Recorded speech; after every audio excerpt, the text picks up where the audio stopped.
그 5월은 가정의 달이에요. 가정의 달을 맞이해서 여러분들과 함께 오늘은 가정에 대한 말씀을 여러분과 함께 나누면 참 좋겠다라는 생각을 했습니다. 올바른 가정을 세우기 위해서 우리는 원래 올바른 가정의 본래의 모습이 무엇인가 우리가 알 필요가 있습니다. 요즘 유튜브만 봐도 사실은 이 결혼과 연애 특강, 뭐 부부 삶의 지혜들, 뭐 여러 가지 많은 콘텐츠들이 있잖아요.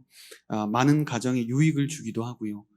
그런데 이 가정에 대한 그런 이 콘텐츠나 프로그램들이 우리들에게 도움을 주는 것은 맞지만, 그러나 궁극적인 모습, 올바른 기준을 제공하지는 못하는 부분을 우리가 보게 됩니다. 일부 우리들에게 현상적으로 도와줄 수 있지만, 그러나 궁극적으로는 우리가 올바른 가정의 모습을 발견할 수 있어야 되는데, 그것이 바로 성경이라는 거예요. 그래서 성경을 영어로 바이블이라고 하잖아요. 네, 그런데 또 다른 단어가 있어요. 어떤 단어가 있냐면 캐논이라고 합니다. 이 캐논의 의미는 다른 말로 정경이라고도 하는데, 기준, 표준, 규범이라는 단어의 그런 의미를 담고 있습니다. 성경은 우리들에게 영적인 유익을 줄 뿐만 아니라 삶을 살아가는 삶의 기준, 우선순위를 준다는 거예요. 그것이 신앙의 영역이든 뭐 오늘 나누게 될 가정의 영역이든 직장, 결혼 모든 문화 가운데 우리들의 삶에서 살아가는 이 기준이 바로 성경이 되어야 된다는 거예요. 최우선순위를 둬야 되는 것이 말씀이다. 그래서 그리스도인들에 있어서 가장 중요한 것은 하나님의 말씀을 항상 기준으로 삼고 살아가야 된다는 거예요. 세상적인 흐름과 현대적인 문화의 흐름에 따른 그런 믿음의 결정이 아니라, 그런 세상적 결정이 아니라 하나님의 말씀을 따라 인생의 기준을 세우고 하나님의 말씀을 통해서 삶의 모든 선택이 이루어져야 된다는 것을 우리는 알게 되는 거예요. 그래서 우리가 가정에 대한 오늘 이야기를 나누면서 제가 이 성경에 대한 중요성을 언급하는 이유는, 하나님의 말씀을 삶의 중심으로 삼고 인생의 최우선순위의 성경에 대한 그런 확실한 이 우선순위를 둬야만 우리는 하나님이 원하시는 올바른 성경 안에서 담겨있는 가정의 모습을 깨달을 수 있고 받아들일 수 있기 때문입니다. 그래서 우리들의 삶에 있어서 가장 중요한 기준과 표준과 규범은 다른 게 아니라 바로 하나님의 말씀입니다. 바로 하나님의 말씀을 듣고 그것을 우선순위로 삼는 사람들만이 우리는 그리스도인이다라고 말할 수 있는 거예요. 그럼 여러분들과 첫 번째로 나눌 주제는 알맞은 돕는 사람이다 입니다. 우리 창세기 2장 18절에서 20절까지 다시 한번 읽어보겠습니다. 시작. 여호와 하나님께서 말씀하셨습니다. 사람이 혼자 있는 것이 좋지 않으니 내가 그에게 알맞은 돕는 사람을 만들어 주겠다. 그래서 여호와 하나님께서 흙으로 온갖 들짐승들과 공중의 온갖 새들을 다 빚으시고 그것들을 아담에게로 데려오셔서 그가 어떻게 이름을 짓는지 보셨습니다. 아담이 각 생물을 무엇이라 부르든지 그것이 그의 이름이 됐습니다. 아담이 모든 가축과 공중의 새와 모든 들짐승에게 이름을 지어 주었습니다. 그러나 아담은 자기에게 알맞은 돕는 사람을 찾을 수 없었습니다. 아멘. 오늘 말씀은요, 하나님께서 처음으로 아담을 창조하시고 난 뒤에 그의 아내였던 하와를 창조하신 내용을 담고 있습니다. 그래서 오늘 본문은 최초의 결혼이자 최초의 가정이자 최초의 부부의 삶을 소개하는 장면이라고 할 수 있어요. 하나님께서 아담을 만들고 난 뒤에 하와를 창조하신 이유가 있는데, 그 이유를 뭐라고 하냐면 혼자 있는 것이 좋지 않다였어요. 그러니까 삼위일체 되신 하나님은 처음부터 인간을 관계적으로 창조하신 거예요. 그러니까 부부와의 관계든 그것이 이렇게 공동체와의 관계이든 어떤 이 모든 관계 속에서 하나님은 우리가 관계적으로 살아가도록 하나님 만드셨습니다. 하나님은 우리가 그래서 관계적으로 있기를 원하시는 거예요. 이런 공동체가 우연하게 우리에게 주어지는 것이 아니라 하나님은 이런 공동체 안에 속해, 순모임 안에 속해서 이런 관계 속에서 하나님의 뜻과 하나님의 부르심을 발견하기를 원한다는 거예요. 요즘 사회를 보면은 점점 그 비혼주의가 늘고 있고 출산도 거부하고 있는 이런 상황 가운데 있잖아요. 개인주의적 성향이 증가하면서 개인의 자아 실현이 어떤 공동체적 관계, 부부의 관계보다 훨씬 더 중요한 시대를 살아가고 있단 말이에요. 제가 작년에 그 온누리교회에서 인구 문제 포럼을 한 적이 있어요. 본의 아니게 제가 그 기획에 참여하게 됐는데, 현실의 인구 문제를 진단하고 그에 대한 대응을 교회적으로 한번 찾아보자라는 취지에서 이 인구 포럼이 온누리교회에서 이렇게 이루어졌는데, 대한민국 작년에 답게 출산율이 얼마냐면 0.78입니다. 이거는 OECD 국가 중에 최하위예요. 그러니까 0.78이면 한 명도 낳지 않는다는 거잖아요.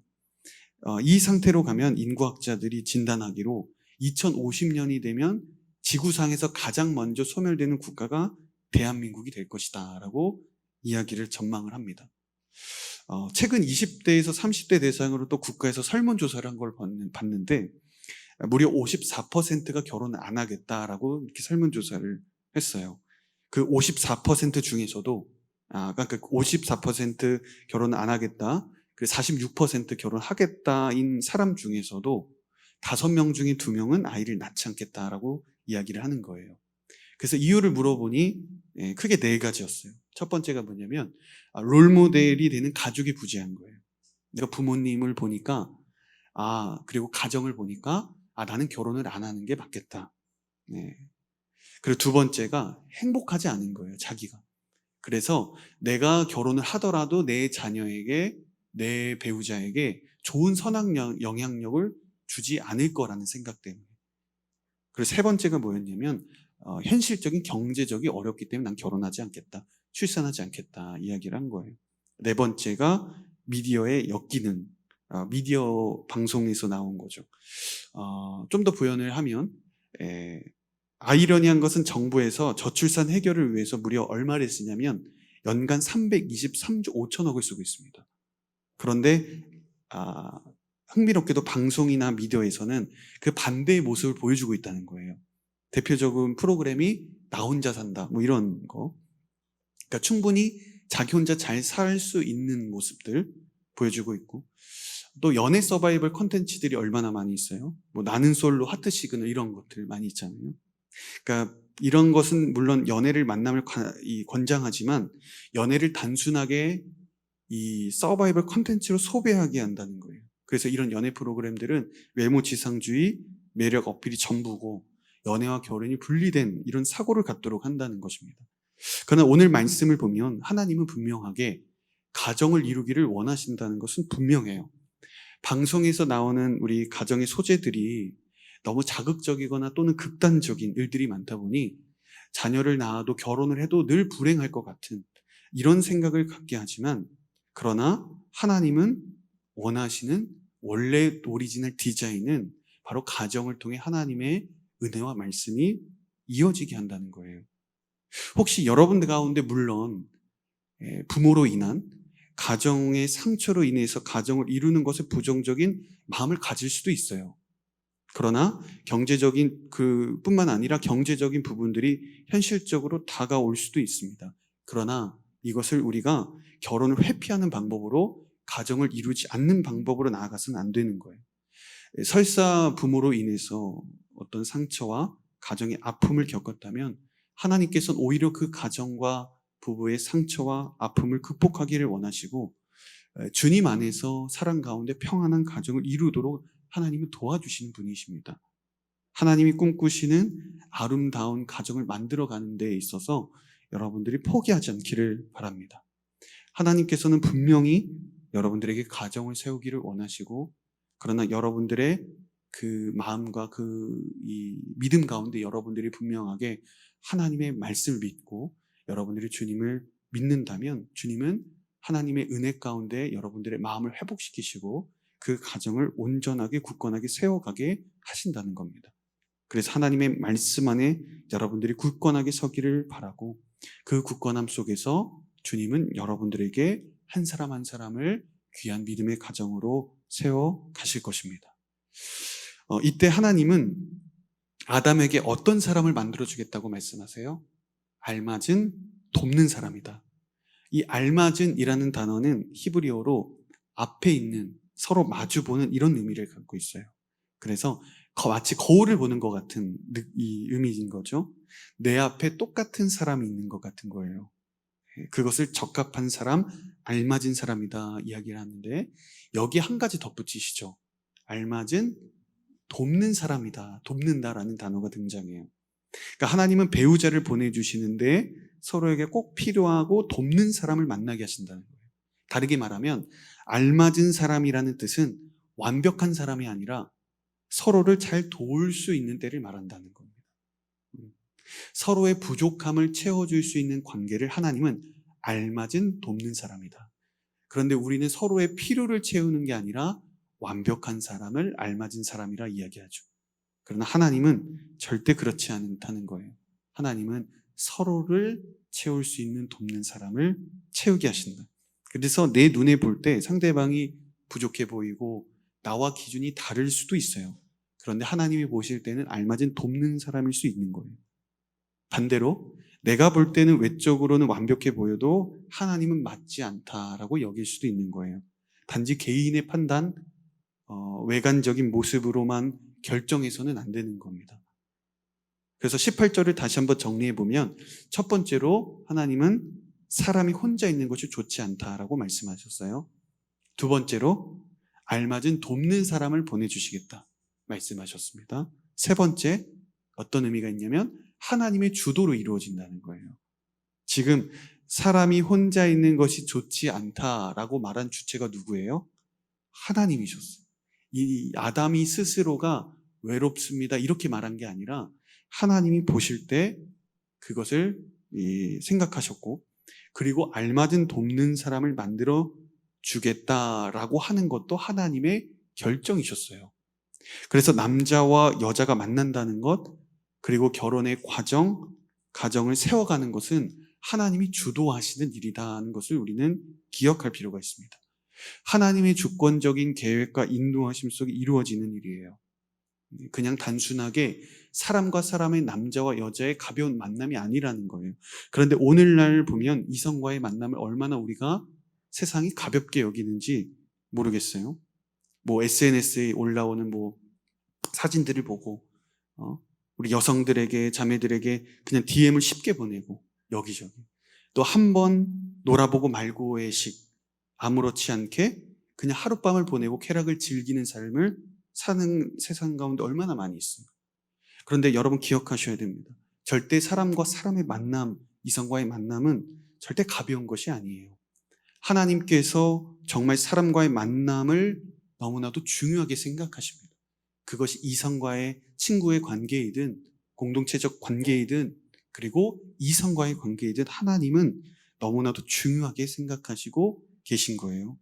그렇다고 여러분들에게 연애하는 것을 두려워하거나 용기를 내지 말라는 뜻이 아니에요. 전 여러분들이 연애하기를 원하고 이 안에서도 만나기를 원합니다. 결혼하기도 원합니다. 그런데 그럴수록 우리가 주님의 뜻과 하나님의 계획과 주도 속에서 이루어지는 것이 중요하다는 뜻입니다. 우리들의 남녀의 만남, 이성의 만남은 하나님께서 기뻐하시는 뜻 안에서 귀한 만남과 결혼이 이루어져야 되는 것입니다. 저는 그래서 여러분들이 정말 하나님이 그 기쁘신 뜻과 하나님의 말씀 안에서 귀한 만남과 결혼의 축복이 여러분들에게 있기를 주님의 이름으로 축복합니다. 두 번째는 남자와 여자예요.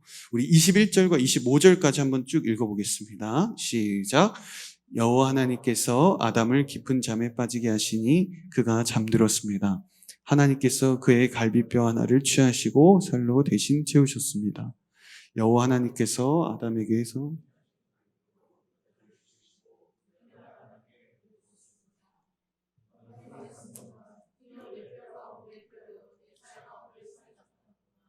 이가 남자에게서 취해졌으니 여자라고 불릴 것이다.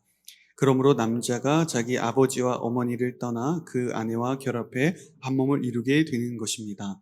아담과 그의 아내가 둘 다 벌거벗었지만 서로 부끄러워하지 않았습니다. 하나님은 정확하게 남자와 여자라는 두 개의 성을 만드시고 남자와 여자를 한 가정이 되게 하셨습니다. 이것이 하나님의 창세기에서 처음부터 드러난 오리지널 디자인이에요. 이것을 사실 당연한 일이지만 이것을 강조해야 되는 그런 이 현실이 참으로 안타까운 삶을 살죠. 그래서 오늘은 여러분들과 함께 이 포괄적 차별금지법에 대해서 좀 이렇게 자세하게 나누려고 합니다. 제가 설교 때 웬만하면은 그 가급적인 사회적 이슈나 예화들을 조금 이렇게 많이 사용하지 않으려고 하는데, 한 번은 기회가 되면 나눠야겠다 생각이 들었는데 마침 또 오늘 기회가 돼서 중요한 사항이기 때문에 말씀을 드립니다. 여러분, 포괄적 차별금지법 들어보셨나요? 왜 온누리교회가 차별금지법에 반대 이렇게 앞장서고 왜 그렇게 온누리교회가 교회적으로 강조하는지를 우리가 알 필요가 있어요. 예. 여러분, 차별이라는 단어는 절대로 나쁜 표현이 아니죠. 우린 어떠한 경우에도 차별을 해서는 안 되는 게 당연한 거예요. 그럼 포괄적 차별금지법은 무엇이고 왜 이것이 잘못됐다라고 이야기하고 온누리교회가 왜 앞장서서 이 얘기를 하고 있는가? 우선 포괄적 차별금지법이 아니더라도 우리나라에는 이미 개별적으로 해당되는 차별을 금지하는 조항들이, 인권법들이 있어요. 가정이든 여성이든 노약자든 인종이든 장애인이든 다양한 경우에 개별적으로 차별하지 않도록 하는 인권에 관한 법률들이 다 마련되어 있어요. 그런 일은 당연히 마땅한 일이죠. 복음의 가치잖아요. 흑인이든 어떤 이방인이든 헬라인이든 유대인이든 구원에 차별이 없고 하나님의 의가 주어진단 말이에요. 그 차별은 당연한 일이죠. 차별이 없는 것이 당연한 거죠. 그럼 왜 굳이 포괄적 차별금지법을 만드는가? 왜 포괄적이란 단어를 넣는가? 그 내용을 자세히 보면 알 수 있는데, 중요한 것은 제1장 제2조를 한번 좀 보여주세요. 이런 부분 때문이에요. 크게 세 가지 부분에서 독소 조항이라고 하는데, 첫 번째, 성별을 여성과 남성 그 외에 분류할 수 없는 성이라는 성으로 말하고 있다는 거예요. 이것은 여성, 남성뿐만 아니라 모든 성을 포함하는 부분이에요. 두 번째, 성적 지향이라고 하는데, 이 성적 지향이 보면 이성의, 동성의, 양성의 등, 또 이 등이라는 걸 통해서 다양한 성에 대한 지향을 이야기를 하고 있다는 거예요. 그래서 모든 성적 지향을 열어뒀어요. 그리고 읽어보시면 감정적, 호의적, 성적으로 깊이 이끌릴 수 있고 친밀하고 성적인 관계를 맺거나 맺지 않을 수 있는 개인의 가능성을 이야기한다. 자기가 선택하고 자기가 가능한 영역에 있어서 선택하는 부분이고, 그리고 이성애 뿐만 아니라 동성애든 어떤 것이든지 간에 어떤 종류의 성적인 관계를 맺는 것도 허용하고 있다는 거예요. 그 세 번째, 성별 정체성이란 자신의 성별에 관한 인식 혹은 표현을 이야기합니다. 이것은 내가 생물학적 성이 아니라 내가 원하는 대로 성을 선택하고 내가 인지하면 그 성이 되는 거예요. 만약에 이 자리에서 여러분들이 다른 성을 말하고 나는 그렇게 느낍니다 하면 그 성이 된다는 거예요. 이렇게 크게 이 많은 이 차별에 대한 조항들이 있는데 그 중에 핵심적인 게 성별, 성적 지향, 성별 정체성, 이 부분이 문제가 됩니다. 우리가 여기서 오해하면 안 되는 것이 있는데, 우리가 지금 이 동성애나 성소수자에 대한 이야기를 나누고 하면서 차별을 정당화하거나 그들이 구원의 영역에서 배제되었다는 것이 절대로 아니라는 거예요. 저희들은 이 차별이라는 단어, 혐오라는 단어라는 이 프레임에 우리가 세상에게 빼앗겼어요. 차별금지법을 찬성하면 인권을 생각하는 사람, 폭넓은 사람, 지성 이렇게 되고, 차별금지법을 반대하면 옹졸한 사람, 무식한 사람, 인권을 모르고 세상을 무시하고 인권을 제하는 사람, 이런 프레임이 쓰여져 버렸단 말이에요. 그러니까 동성애를 반대하면 동성애를 혐오하는 사람 되고 동성애를 차별하는 사람이 되는 프레임에 우리가 갇혀 버렸어요. 그러니까 다시 한번 강조하는 것은 이런 성소수자들도 하나님의 사랑의 대상이자 구원받아야 할 대상이라는 것이고 사회적으로 어떠한 차별도 해서는 안 되는 거예요. 다만 성경에서 동성애를 반대하고 있고 남자와 여자 외에 어떠한 성도 인정하고 있지 않다라는 거예요. 우리가 그래서 처음에 강조한 것은 우리의 삶의 모든 기준이 하나님의 말씀이고 그것이 우리들의 삶의 기준이 된다는 이야기를 한 거예요. 그래서 포괄적 차별금지법을 제정한다라는 말은 단순하게 동성애를 차별하지 맙시다가 아니라 이러한 제가 말씀드렸던 성별, 성적 지향, 성별 정체성에 관한 무수히 많은 성에 대한 영역들을 다 인정합니다라는 의미가 되는 거예요. 그래도 이게 그렇게 사회 문제가 되나 교회가 어려워지냐라고 생각하실 수도 있는데 한 사례를 소개해드리면 그 미국 캘리포니아는 차별금지법이 통과됐어요. 그런데 최근에 그 논란이 됐던 것이 그 이제 목욕탕이죠. 사우나에, 여성 사우나에 그 남성이 들어갔어요. 발칵 뒤집어졌겠죠. 그래서 여성들이 나와서 사우나 주인에게 항의를 하는 거예요. 근데 놀라운 거는 그 사우나 주인이 말하는 건데 법적으로 어쩔 수 없대요. 왜냐하면 그 남성은 스스로를 트랜스젠더라고 생각하고 남성이 아닌 여성으로 주장했기 때문입니다. 그러니까 생물학적 성의 개념이 아니라 사회적 성의 개념이 법적으로 인정되니까 이 사람은 여성인 거고 이 사람은 남성이 아닌 거예요. 그런 이 주인도 어떻게 할 수가 없는 그런 상황 가운데 놓여 있는 거예요. 그래서 법이라는 것은 이렇게 무서운 거예요. 정말 무서운 것은 법이 통과돼도 내가 그렇게 생각 안 하면 되잖아. 나라도 동성애를 반대하면 되잖아. 내 자식은 그렇게 안 키우면 되잖아. 라고 안일하게 생각할 부분이 아닌 거예요. 그 일부 영국과 미국에서 포괄적 차별금지법이 통과됐어요. 여러분들이 생각하기에 그 중에 그래도 신실한 사람이 있으면 괜찮겠지. 뭐 캘리포니아에 그리스도인들이 있고 일부 반대하는 사람들이 있으니까 괜찮겠지. 라고 여러분들이 생각하시겠어요? 영국에는 일부가 그래도 소수가 있으니까 괜찮겠지. 그게 아니라 우리는 캘리포니아라는 도시가 그 주가 동성애를 다 인정하고 있구나 이렇게 생각하잖아요. 만약에 우리나라의 법에 동성애를 이 법으로 통과가 되면 대한민국의 소수의 사람들은 아니니까 괜찮겠지가 아니라 대한민국 그것을 인정하는 거예요. 왜냐하면 법으로 제정한다는 것은 국민들이 모든 생각을 대표하는 일이기 때문입니다. 더 큰 문제는 법은 한 번 만들어지면 없어지지 않고 굉장히 세부적으로 개정이 된다는 거예요. 그래서 이 부분이 지금의 당장은 문제가 안 될 거라고 이야기할지 모르지만 그러나 시간이 가면 계속 법은 세부적으로 개정되게 되어 있다는 거예요. 그래서 이 법이 통과를 반대하는 이유는 이 법이 통과가 된다면 우리 모든 국민의 생각을 대변하는 거고 아까 말했던 성별, 성적 지향, 성적 정체성을 우리도 인정합니다라가 된다는 거예요. 그래서 제8조 2항에 다시 한번 보시면 이게 시도 교육감은 어떻게 해야 되냐 쉽게 말하면 차별금지법을 준하는 학생들의 교육 과정을 만들어 내야만 하는 거예요. 왜냐하면 국가적인 법이 제정되면 그 하위의 기관들은 그걸 따라야 되기 때문에요. 그래서 이 쉽게 말하면 학생들의 교육 과정과 교과서에 포괄적 차별금지법을 반드시 담아내야 돼요. 그게 국가적 정책이잖아요. 가령 온누리교회 담임 목사님이 어떤 정책을 정했어요? 남양주 온누리교회도 그 법에 따라서 당연히 맞게 해야 되는 것처럼 더 큰 상위법이 있기 때문에 따라야 되는 거죠. 그러니까 학생들에게 남자와 여자 외에 다른 성이 있다고 가르쳐야 되고 성은 생물학적 성이 아니라 자기 결정권이고 자기가 인식한 대로 성을 가진다라는 교과서의 교육과정이 있어야만 이 전체 법에 충실하게 따르는 거예요. 그래서 제3조 3항을 좀 볼게요.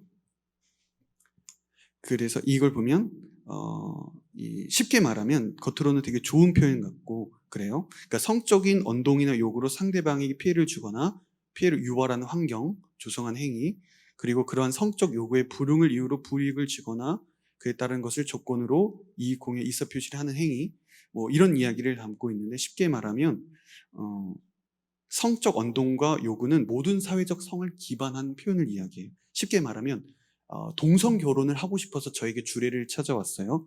그러니까 나는 동성애를 반대하고 나는 그게 신념이 다릅니다.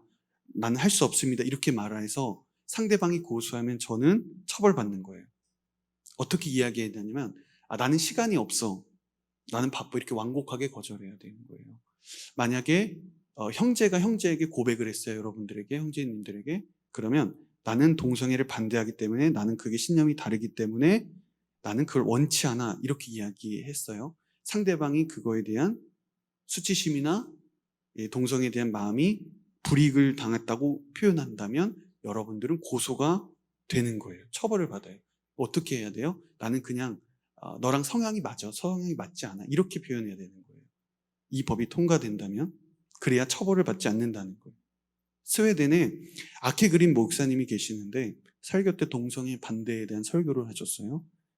소수자들에게, 동성애자들에게 피해를 주거나 폭력을 행사하신 것이 전혀 없었어요. 그런데 법원에서 어떻게 이야기했냐면 전자발찌 쳐라 그랬어요. 왜요? 언어 성폭력으로 들어간다는 거예요. 동성애를 반대하는데 그것이 일반적으로 우리가 성폭행을 하면 범죄자들에게 전자팔찌를 채우잖아요. 근데 그에 준하다고 본 거예요. 그래서 차마 나는 이 전자팔찌는 찰 수 없다. 차라리 감옥에 갔다 해서 징역에 가서 1심 징역을 선고받고 감옥에 가셨어요. 그러니까 이 언어적으로 동성애를 반대하면 언어적 성폭력으로 대우하겠다는 거예요. 그냥 성폭력자고 성희롱자로 대하겠다는 것입니다. 이게 남의 나라 일이 아니라 앞으로 우리나라 일이 될 수도 있는 거예요. 그럼 교회가 동성애만 죄라고 하느냐? 절대 그것이 아니죠. 동성애만이 아니라 도둑질, 우리가 시기하고 비난하고 욕심과 행동 모든 것이 다 죄라고 말합니다. 동성애자든 이성애자든 성소수자 모두가 구원받아야 할 죄인인 것은 똑같아요. 동성애를 반대하는 것만이 저는 교회의 유일한 사명이고 유일한 일이라고 말하지도 않아요.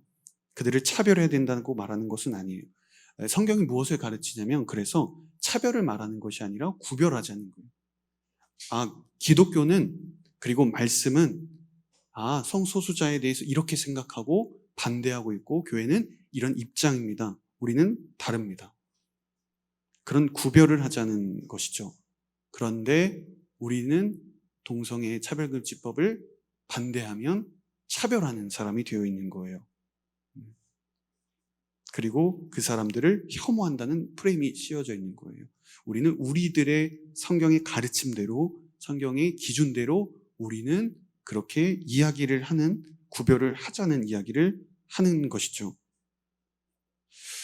차별금지법이라는 이 문제에 교회가 뛰어든 것은요, 동성애는 죄가 아니라고 찬성하는 사람이 주장하는 것을 우리가 법적으로 제한하지 않잖아요. 마찬가지로 동성애를 죄라고 말하는 사람이 주장하는 것도 법적으로 제한되어서는 안 된다는 거예요. 사실 우리나라는 동성애를 금지하고 있진 않아요. 여러분 카페에서 성소수자면 동성애자면 1,000원 더 받고 교회 오면 예배 못 드리게 하고 입학할 때 마이너스 점수를 주나요? 이슬람 사회처럼 법적으로 금지하고 있지 않아요. 이미 자유합니다. 그런데 교회가 죄라고 말하는 건 반대하는 것이 싫은 거죠. 성경이 그래서 싫은 거고 교회가 싫은 거가 되는 거예요. 포스트 모더니즘의 특징이 이 세상에 절대 진리는 없다고 말하지만 그러나 절대 진리가 없다는 그 사실은 의심하지 않는다는 맹점이 있잖아요. 그러니 동성애는 인간의 자연스러운 현상이고 이것을 자유롭게 해야 된다고 말하지만 그러나 그 반대하는 것은 또 다른 하나의 의견과 이 진술로서 이해하지 않고 그건 잘못됐다고 말하는 맹점이 있는 거예요. 세상은 그래서 인간의 욕망대로 표현하고 사는 것이 인간답다라고 말해요. 인간의 본성대로 다 있는 그대로 사는 것이 맞다고 하는 거예요. 근데 반면에 성경은 어떻게 이야기하냐면 인간의 욕망을 성령으로 다스리며 사는 것을 인간답다라고 이야기를 합니다. 그러니까 절대 성경은 여러분 인간의 욕망과 본성을 부정하지는 않아요. 아예 애초에 이것을 갖는 것 자체를 잘못됐다고 말하는 게 아니라 다만 성령으로 말씀으로 다스리며 살아가는 것이 인간이라고 말하는 거예요. 왜냐하면 우리 모두가 죄인이기 때문이죠. 누구나 더 맛있는 걸 먹고 싶고 누구나 더 많은 걸 가지고 싶은 그 욕망은 누구나 똑같은 거예요. 동성애자든 누구든 일반 세상 사람이든 크리스천이든 똑같아요. 다른 점이 있다면 성령과 말씀을 기준으로 삼아 그것을 욕망과 본성을 내가 다스리며 살아갈 것인가 아니면 있는 그대로 살아갈 것인가 이 차이인 거예요. 우리가 동성애를 인간의 본성대로 욕망대로 발현하면서 살아가는 것이 인간답다고 맞다고 한다면 우리는 남의 물건을 훔치거나 남의 물건을 빼앗거나 바람을 피는 일이 욕망대로 본성대로이다라고 말해도 막을 수 없는 논리가 됩니다. 저는 교회 안에서 성소수자로서 고통을 받고 힘겨운 사람들을 싸움을 하는 사람들이 있는 것을 알고 있어요. 저는 실제로 온누리 교회 안에서 실제로 이 문제를 가지고 저에게 상담하고 같이 기도한 적도 있어요. 지금은 정말 주님 안에서 잘 회복돼서 연락하고 지금도 교제하고 결혼도 하고 잘 살고 있어요. 그때 제가 이렇게 이야기했어요. 제가 그 고통과 그 아픔을 나는 경험해 보지 않았기 때문에 다 알 수 없지만 그는 하나님은 여전히 당신을 사랑하시고 주님 안에서 회복되기를 원하신다. 당신과 나는 똑같은 죄인이고 모두 예수 그리스도가 절대적으로 필요한 사람이다. 다만 우리는 하나님의 말씀을 기준으로 삼는 사람들이고 그 기준에 따라 무엇이 맞는 것인지 우리는 정확하게 알고 그 말씀대로 우리는 변화되어야 되는 사람일 뿐이다라고 이렇게 나눈 적이 있어요. 성소수자로 인해서 고통받고 변화되기를 원하는 그런 간절한 사람들과는 별개로 포괄적 차별급지법이 정말 문제가 되는 이유는 단지 현재의 법적 조항 때문이 아니라 이러한 작은 타협이 하나님의 말씀을 그리고 나아가 하나님을 부정하는 흐름이 될 수밖에 없기 때문이에요. 여러분 창세기에서 우리가 읽었던 25절까지 가정이 만들어지거든요. 그런데 바로 3장 1절에 뱀의 사탄의 유혹이 나옵니다. 이 가정 이후에 곧바로 사탄의 유혹이 나오는 것은 결코 우연이라고 말할 수는 없는 거예요. 우리 창세기 3장 1절을 한번 읽어볼까요? 시작. 하나님께서 만드신 들짐승 가운데 뱀이 가장 교활했습니다. 그가 여자에게 말했습니다. 정말 하나님께서 동산의 어떤 나무의 열매도 먹으면 안 된다라고 말씀하셨느냐? 여기 사탄의 전략이 있어요. 어떤 전략이냐면 말씀을 왜곡하는데 부정적으로 질문하고 부정적 답변을 요구한다는 사실이에요. 그러니까 뱀이 정말로 몰라서 하는 질문이 아니에요. 분명히 하나님은 모든 나무의 열매를 먹으면 된다. 한 가지만 하지 말라고 했는데 뱀이 어떻게 이야기해요? 어떤 나무의 열매도 먹으면 안 된다라고 했냐. 그런데 여기서 정말이라는 단어가 하잖아요. 이 말은 몰라서 하는 질문이 아니라 이런 뉘앙스예요. 정말 그 말이 맞아? 다시 생각해봐. 하나님이 그렇게 말했어? 이런 뉘앙스예요. 그러니까 사람이 확신이 없으면 한 번쯤 다시 생각하게 되잖아요. 똑같은 거예요. 여러분들에게 정말 하나님이 동성애를 차별해? 정말 하나님이 그렇게 말했어? 정말 하나님이 동성애를 성소수자를 혐오하는 사람이야? 라고 왜곡된 질문으로 우리의 마음을 흔들어 놓는다는 거예요. 내가 말씀 안에 자신이 내 스스로가 바로 서지 않으면 다시 생각하게 되죠. 생각해 보니까 하나님은 차별하는 사람 아닌데 정말로 그런가? 그런데 이런 프레임 가운데 우리가 살아가고 있는 거예요. 우리가 흔들리는 거죠. 하와는 여기에 무너졌어요. 사탄의 질문 하나에 무너진 거예요. 엄청나게 접근하지 않았어요. 하나님의 말씀을 조금 왜곡해서 부정적으로 질문하고 부정적 답변을 원했어요. 그래서 작은 것 하나를 타협하는 것은 반드시 모든 것을 타협하게 되어 있다는 거예요.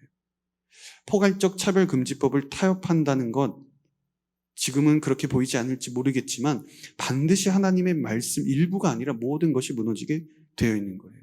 지금 창세기 2장에서 가정이 세워지고 3장 1절부터 사탄이 유혹하잖아요. 그럼 거슬러 올라가는 거예요.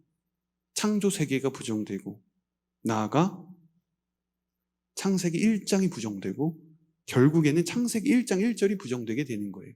어차피 이 사회 속에서 절대 진리는 없다. 하나님도 없다. 말씀도 없다라고 갈 수밖에 없는 거죠. 아담과 하와가 무너진 이유가 무엇이었어요? 하나님의 말씀이 없어서였어요? 아니요. 하나님의 말씀을 굳게 붙잡지 않았기 때문인 거예요. 내가 하나님의 말씀을 최우선 순위로 두고 내 인생 가운데 살아가고 최고의 기준으로 삼지 않으면 이런 작은 질문 하나에 무너지게 되는 것입니다. 하나님은 그래서 창조 질서에 대해서 정확하게 이렇게 말씀하셨습니다. 우리 1장 27절, 28절 한번 읽어보겠습니다. 시작. 하나님께서 사람을 그분의 형상대로 창조하시니 곧 하나님의 형상대로 사람을 창조하시되 하나님께서 그들을 남자와 여자로 창조하셨습니다. 하나님께서 그들에게 복을 주시며 그들에게 말씀하시기를 자식을 많이 낳고 번성해 땅에 가득하고 땅을 정복하라. 바다의 물고기와 공중의 새와 땅 위에 기는 모든 생물을 다스리라 하셨습니다. 하나님께서 인간을 창조하시고 곧바로 우리들에게 주셨던 최초의 명령이고 약속이에요. 첫 번째가 무엇이었어요? 남자와 여자를 창조하셨다. 두 번째가 자식을 많이 낳고 번성하라. 남자와 여자, 그리고 남자와 여자가 만나야만 자녀를 낳을 수 있고 번성할 수 있잖아요. 그러니까 하나님께서는 남자와 여자를 통해 가정을 이루고 생명을 낳는 일을 처음부터 계획하시고 준비하신 하나님의 꿈이었고 하나님의 말씀이었다는 것입니다. 사랑하는 다윗 청년 여러분, 그래서 저는 하나님의 말씀이 여러분들의 삶에 온전하게 기준이 되기를 바라요. 창조 질서를 말하고 여러분들 동성애를 부정하면 안타까운 것은 여러분들은 세상의 미움을 받게 되어 있어요.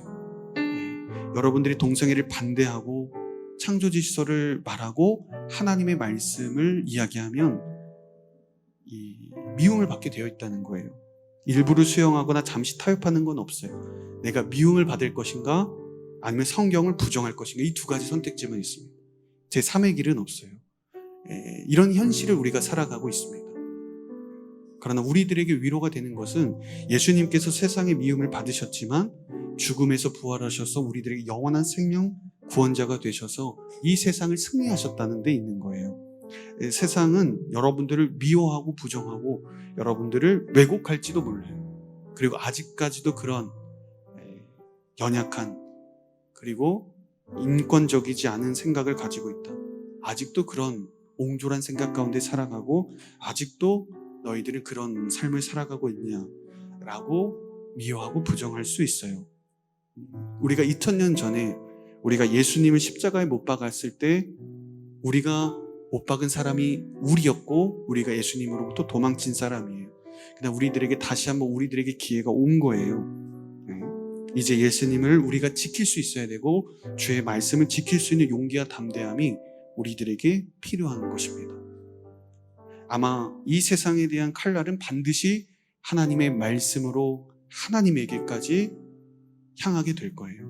그것을 지키는 것 힘든 일이고 담대하고 용기 있게 말하는 것 어려운 일인 것을 잘 알고 있습니다. 그러나 우리에게 한 번 더 예수님 십자가에 못 박은 우리에게 그 기회가 주어졌다면 우리가 하나님의 말씀을 지키고 주의 음성을 지키고 주님께서 주신 이 가르침을 지키는 그 역할을 우리가 해야 되지 않겠습니까?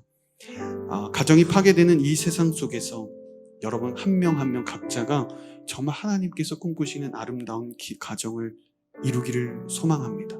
그리고 하나님의 말씀을 날마다 여러분 최고의 우선순위로 최고의 중심에 두는 그런 말씀의 사람 한 사람 한 사람 되기를 주님의 이름으로 축복합니다.